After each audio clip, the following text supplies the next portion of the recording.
The Flash Season 3 episode 4, The New Rogues. This is a pretty cool episode. We got to see, specifically we got to see one really important character from the Flash's rogue gallery, who was Mirror Master, and I thought they did a cool job with him. I thought it was actually pretty interesting the way they kind of showed his powers, like especially during the super speed scene where Barry's like chasing after Mirror Master and Top, and they're moving, faster than Barry is because they're basically, moving as fast as light, or well, not as fast as light, like Mach 3 or whatever.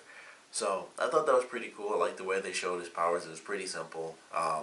It's basically, exactly the same as how I've seen it before, outside of the part where he was like moving through all the windows on the building.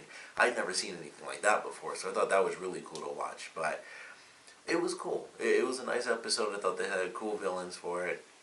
Top, I thought, had a cool power, especially the very first time they showed it, where she used it on Mirror Master. I was like, that was really cool. The visuals and the way everything seemed to like be moving in, I thought that was actually pretty awesome. So that was pretty sweet when we got to see that. We got to see Jessie, running around in her costume. I initially thought that she had the same costume as the character Velocity. I think that was her name from the last season, and it seems similar, but I think it's technically different. It just kind of looks really close to it, probably because they're kind of the same in stature. But it seemed really similar to me. But when I actually saw it in the episode, I was like, I think the actual chest part was different. I don't know if the yellow sort of armband, or not armbands, but like the shoulder section, I don't know if that was yellow on that other character. So it was interesting. I was like, because when I first saw it in the promo, I was like, that's like the dead person's costume or something, and they gave it to her. But it did actually look different in this episode. But it was cool getting to see her run around in costume with Barry. She's, he has to teach her. They do, when they're running through the particle accelerator and stuff, and he's like running up the wall and stuff like that. And he kind of does it to teach her, like, hey, having these reflexes doesn't mean that you have the skill. So I thought that was pretty cool. And he taught her a little lesson, like when she trips, and she's like, I guess she was technically hitting the ceiling, because at first I thought she fell, and then when she picked herself up, she was still on the ceiling. I was like, oh, the way they showed it, it looked like she just fell down and she was on the ground. And I was like, oh no, she's actually like moving so fast, she's still rolling on top of the ceiling. But she, gathers herself, and then she's able to, fix it. So it was cool to see her learn these lessons, which she kind of didn't learn until the very end of the episode, when basically she's the reason that Barry gets trapped inside the mirror. But it was cool. I was like, alright, it's nice to see that.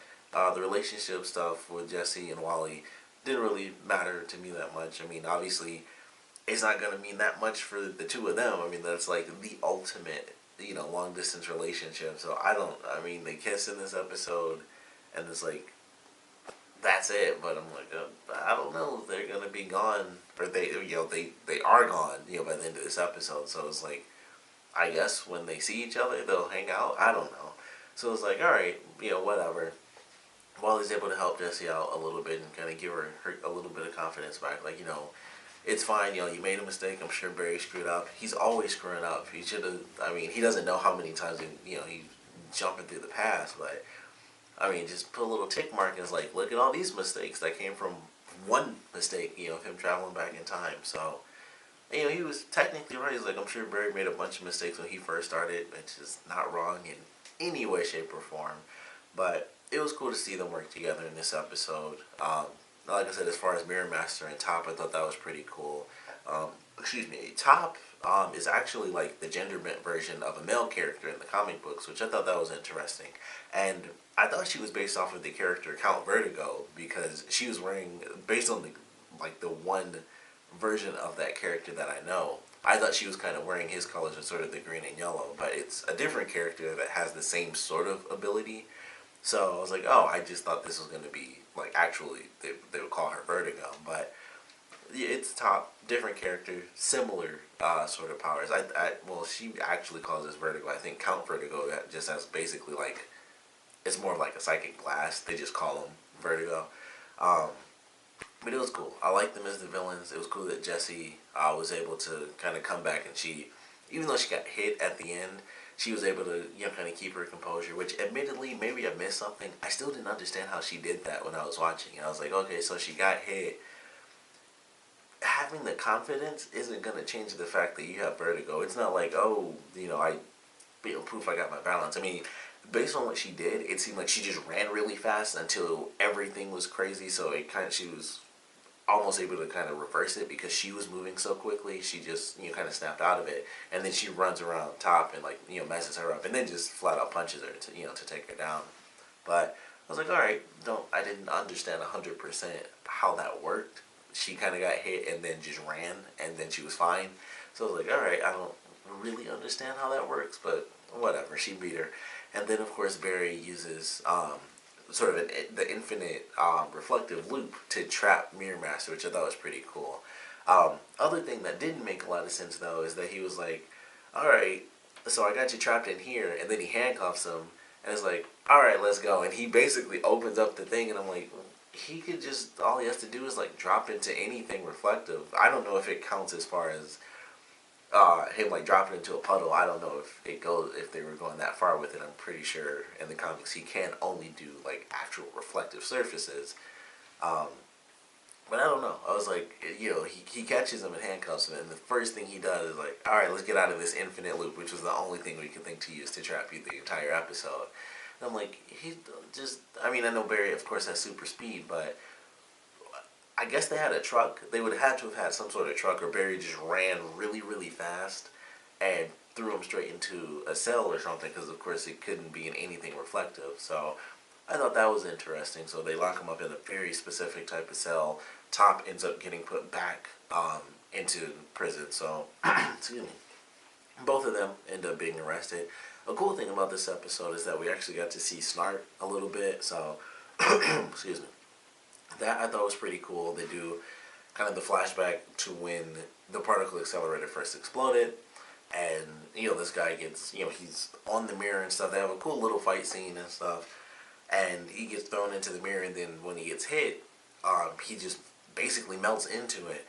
And something that I thought was interesting is that they show basically it was a big time skip. It was 3 years. Basically, he was hit and he just was stuck forever.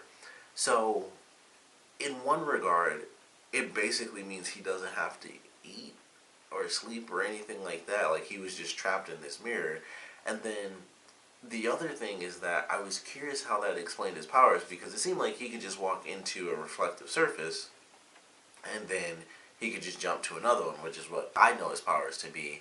And it seemed weird. It wasn't like the mirror was face down. The mirror was, like, face up. And I'm like, it's kind of hard to believe that there is no way he could have got out of that. And basically it means that I guess he was falling that entire time or something, because when they show Barry when he gets trapped in the mirror, he's like, yeah, it's just dark. Like they kind of show him and it's like an infinite black space, and then the only real source of light is where the mirror actually is. And I thought it was weird. I'm like, so does that mean he's falling, or is he laying backwards, which that wouldn't explain why it took 3 years, because he could have just reached out and climbed out of the mirror. So I was a little confused by that as well. I'm like, either there's no reflective surfaces in that entire thing, which I thought was a little hard to believe that he wouldn't be able to move from one thing to the next, or with this thing being backwards, or being laying on its back, the mirror, he's just trapped falling forever or something. So it was really weird how they kind of did that. And he just gets out, and like I said, 3 full years, and it's just like, no food, no nothing. So it was a little weird. Like, him being able to go into mirrors, I mean, unless he comes back in another episode and they explain when you're inside of a mirror, you no longer require those necessities, I guess. But that was something that I thought was really weird, because I was like, this, I felt shouldn't have been 3 years. Like, there's no reason that he should have been trapped just because the mirror was, face down. Like, I've never seen that have an effect on Mirror Master before. Maybe it does have an effect, and that's actually in the comics, and I could just not know that. But I thought that seemed really weird. And it's like, they stand the mirror up, and like less than a minute later, he jumps through the mirror, and he chokes the guy. So I thought it was a little weird. Also, they because it was really weird when he grabbed the first guy that he killed, and he threw him into the mirror, and then he flew, I guess, out the window, because like he threw him into one mirror, and then it seemed like he was falling past the other mirror, and then he was already outside. So I was super confused by that too. There's some stuff they do where it's like, I know technically his powers work, in that way, or at least he can make them work in that way. But the way they showed it was super confusing because I was like, so he threw him into one mirror and then he teleported to the other one and then he was outside, which didn't make sense to me.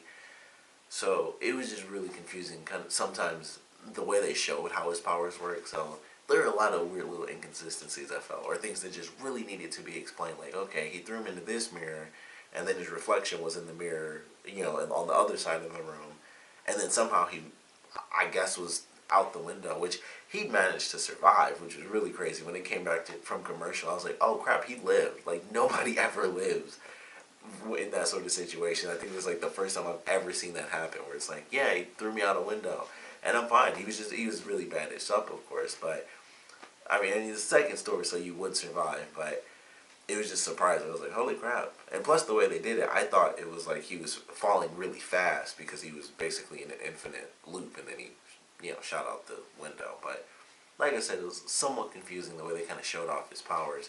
And then, of course, speaking of powers, we have Caitlyn using her Killer Frost abilities in this episode to get Barry out of the mirror because they needed, of course, to be super, super cold.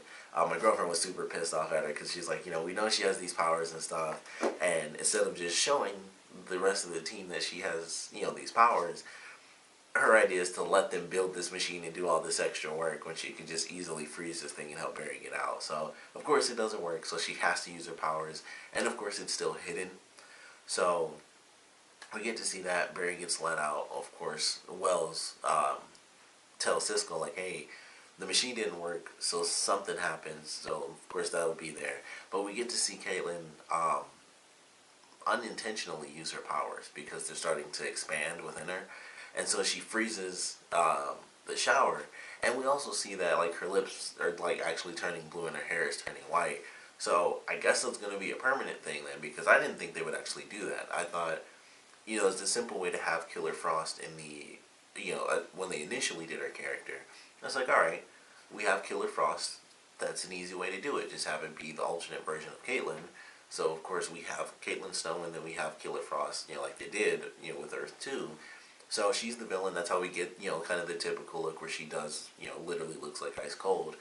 I didn't think they would do that again. I thought it was going to be she'd have these abilities, but it would, plus, especially with them being like a ton of makeup, because she's literally like all white, and I think her eyes even change. So they do contacts, the hair, full body. Well, maybe not full body, but they do a ton of makeup to make her look super, super pale, and then of course the blue lips. So I didn't think they'd actually go through that whole process, and I don't know if they're gonna do it where she gets her powers and then it's like, okay, they either is gonna be like that random explanation of like, yeah, I just put on a bunch of makeup now, or she'll, maybe I would prefer it if it was just she was able to control it and keep herself from looking like that permanently until she, like, maybe she got like super angry, she'd lose control and she would physically change. But other than that, over time she's able to gain control. I'd prefer that other than I just put on makeup and like dye my hair all the time and it's like that's why she looks normal now. So I feel like that's what we're gonna get, to be totally honest. But excuse me, we'll see how this plays out. Of course, with this being the start of it, she cuts off the couple of strands of white hair, and then of course she's going to, I guess, just put on lipstick to change the color of her lips. But it'll, transition. Eventually all of her hair will turn white. They'll find out. Who knows if she'll be a villain or be a hero. I doubt she'll be a villain, but it just makes me wonder what reasoning they're going to give her for hiding it all this time, because they've gone through all this stuff before, and it's like, alright, she's keeping it a secret, and it's just interesting. It's like she's kept it a secret from them for such a long time, but we still have pretty much everything from the initial, season of the series, initial 2 seasons. So all that stuff still happened to them, minus like the minor, little changes here and there.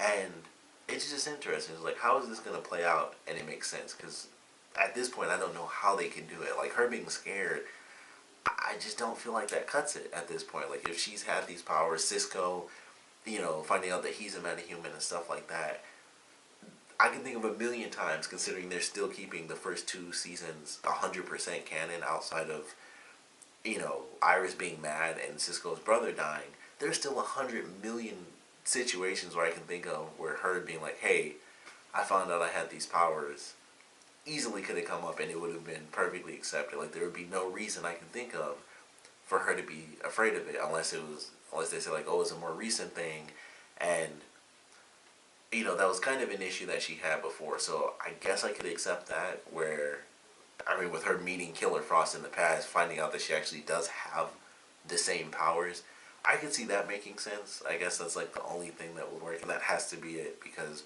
even when she didn't have powers before the whole time change thing, she was freaking out like crazy. Like, I don't want to be this person. I don't, it freaks me out. And mostly it was Cisco who was freaked out that she would turn evil, but she didn't want to be evil either. It was like partly there, but I guess it could be like 100%, on her mind, since she actually met that version of her character. So I guess it'll come into play at some point, and she'll be like, "This is why I didn't tell you guys." But it's just a bunch of like workaround stuff at this point. It's like, man, they've gone through so much crap. There's no reason she shouldn't have just been like, hey, found out I got ice powers. I don't want to be a villain like that other version of me. And that's it. I feel like it would just be so simple, but she's hiding her powers, and it's gonna go on. I'm still gonna be excited when she just flat out tells him like, hey, I got powers, and she starts using her powers like Cisco. But for now, we just gotta wait and see how it plays out. The next big storyline, which appears to be like the main focus of the next episode, is also the new wells. They had to find a way to keep Tom Cavanaugh in there. I don't mind it. It was hilarious going through those little like the Western thing and stuff like that. So that was really funny. And then we get to, I think it was Earth 17 wells. So of course Cisco and Caitlin are like, this is the guy. Like, this is it. But Wells is like, no, I trust my gut, all the time, and I don't believe this is the guy. And they still decide to choose him, and for whatever reason, he instantaneously becomes suspicious in the next episode. So we'll have to see how this plays out. Who knows if he'll be, a good guy or anything like that. Of course, he comes in, he's kind of free-spirited, sort of, and he's really silly and stuff like that. So we'll see how this plays out. If he actually ends up being bad, maybe he's just recording things in secret. Maybe he doesn't plan on being there forever, or maybe he just doesn't think he will. So that's why he's recording. And if I remember right, somewhere in the promo, he's like, they don't seem to ask me why I'm here. So I don't know. Maybe he's doing some bad stuff. Maybe it's just a misunderstanding. Who the heck knows? But I'm excited to see where they take it. There's the other relationship stuff was in here too. Iris and Barry again. Kind of like the last episode. Didn't really have much. It was definitely funnier than before. That was just, oh, we can't have a date. This was actually really funny, where Iris was, I don't know why she was on Barry's case. Like, why can't we kiss in front of my dad? Like, it's freaking weird. It's even weirder for them. It's weird for most people. It's like, I don't want to kiss you in front of your parents. And then I would think anyone would be able to understand. It's even weirder because he's kind of my dad too. And she was just having like this huge issue about it. Like, why can't you just kiss me in front of him? So I thought that was a weird argument to even remotely have, where it's like, that's just weird. That's weird in a normal situation. And it's like, it's not even double weird. It's like quadruple weird for their relationship, because Joe is like his other dad. So I thought that was weird. I was like, I don't know why the heck she's making a big deal out of this, when it should be a big deal for Joe and Barry to be like, that's weird. Like, no one wants to see that anyway. I don't know. Maybe I'm weird. I don't know.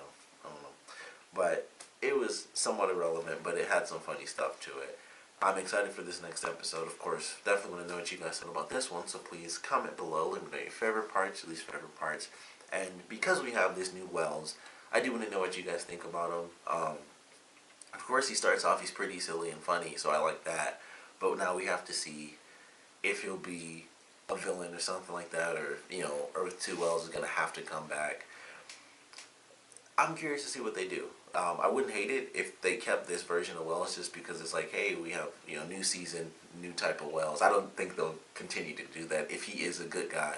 Unless they kill him in this season, this will probably be our permanent Wells, at least for a long stretch of time. But he could also turn out to be a villain, and then they have to get rid of him. And maybe they'll do Earth 2 Wells, and he'll come back permanently, or very frequently every other episode or something like that. It's really hard to tell. But they have their own Earth. So Wells and his daughter, they go to Earth too. So I don't know. They might keep this Wells on. He might end up being a villain, and they kill him and get somebody else, and get a different version of Wells in the next season. Who knows? But I want to know your theories on him. What you guys expect to see from him, what you think about him so far, and of course, what you think about this episode in general. So please comment below, let me know, and thanks for watching.